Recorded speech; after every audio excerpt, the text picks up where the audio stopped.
よさこいとは高知発祥のお祭りで踊られているこの鳴子、皆さん知ってますか？はい、この鳴子を使った踊りのことを言います。今日は全国で踊られているよさこい曲の中から3曲踊りたいと思います。これから踊ります曲は愛知県豊川市で行われている豊川おいで祭りで踊られている総踊り夢花火という曲です。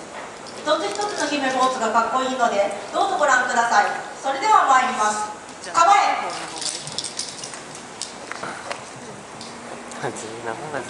全部入んない。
し